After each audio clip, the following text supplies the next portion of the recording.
அந்த comedy scene எடுக்கும்போது ஆக்சுவலாக அவர் வந்து போர்டில் இருக்க ஒரு எலக்ட்ரீஷியன் அவர். சார் என்ன நடிக்கலாம் வராது சார், நீ என்ன வேலை செய்வேன்னு எனக்கு தெரியும். அங்கே உட்காந்து நீ பொரி சாப்பிடுவ, வேர்க்கடலை சாப்பிடுவல்ல, இங்கே உட்காந்து நீ மிக்சர் தரேன் சாப்பிட்டுனே இரு, வேறு ஒன்றும் பண்ண வேணாம். ஆக்ஷன்னா நீ மிக்சர் சாப்பிட்ணும், வேறு எதுவும் பண்ணக்கூடாது.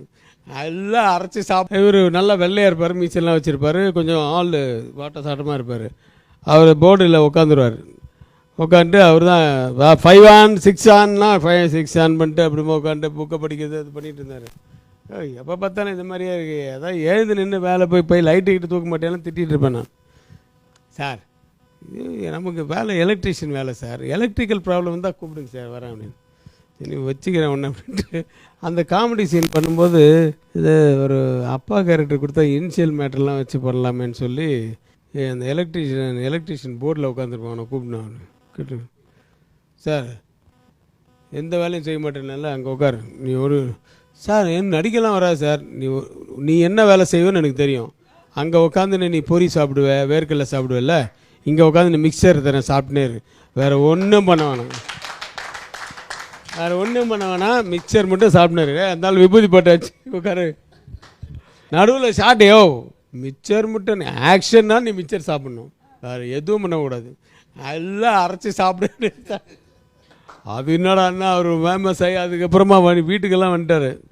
வீட்டுக்கு தாம்பால தட்டில் பழம்லாம் எடுத்து, சார் என்ன நடிகை ஆகிக்கிட்டீங்க சார் நீங்கள். 6 o'clock ஈவினிங் வர வேண்டியவர் எத்தனை மணிக்கு வந்தால் உங்களுக்கு கோபம் வரும்? 2 மணிக்கு தூக்கி வந்தார் கேள்விப்பட்டேன். 3 மணிக்கு வர்றாரு வெடிகாலம்புறம். கால் ஷீட்டே முடிஞ்சிச்சு. எனக்கு அங்கே மீட்ரு வேறு ஏறுது, அது வரைக்கும் வேறு ஏதோ எடுத்துகிட்டு இருக்காங்க. அப்புறம் 3 மணிக்கு மேலே எனக்கு இருக்கிறத மிச்சத்தையும் டூப்பை வச்சு எடுறாரு, வேணாம் எனக்கு அப்படின்னு சொல்லிட்டு இது வரும். அப்போ வர்றாரு, வருங்க போக சொல்கிறா அவர் அப்படின்னு. அவரவனா போக சொல்லு, நான் இங்கே தான் இருப்பேன். அவர் ஒரே தகராறு. என்ன இத்தனை மணிக்கு வந்தால் என்ன, இவ்வளோ நாள் நாங்கள் வெயிட் பண்ணோம், இப்போ எங்களை வந்து ஆண்டடாக வெயிட் பண்ண சொல்கிறாரு. வேற ஒரு ஷூட்டிங் இப்படி போட்டு வரல, இவ்வளோ கஷ்டப்பட்டு கழுத்தில் வந்து இந்த பேண்டு, நான் அந்த பேண்டோடையே நடிக்க வச்சுருக்கேன் அவரை. அதெல்லாம் எடுக்க வேண்டாம் அப்படின்ட்டு, ஏன்னா எனக்கு தெரியும் கழுத்தில் என்ன ஆச்சுன்னு தெரியும். அப்படி தகராறு பயங்கரம். நான் இப்போ சொல்ல அப்புறமா நான் என்ன நீங்கள் இருங்க நான் சொல்லிட்டு கனல் கண்ணை வந்து ஃபுல்லாக நல்லா பண்ணான். அதனால தான் அவனை அடுத்த படத்தில் அவனை மாஸ்டர் ஆக்கிட்டேன் கனல் கண்ணனை. ஸோ அப்படி நடந்தது. ஆனால் போகும்போது ஒன்றா இவர் அப்போ ஒரு ஃபியட் வச்சுருப்பார்.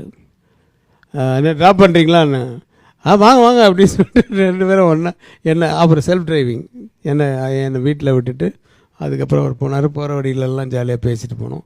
அப்படி ஒரு தகராறில் ஆரம்பித்த ஃப்ரெண்ட்ஷிப் பாட்டு. அதுக்கு முன்னாடி பழக்கம் இருக்குது.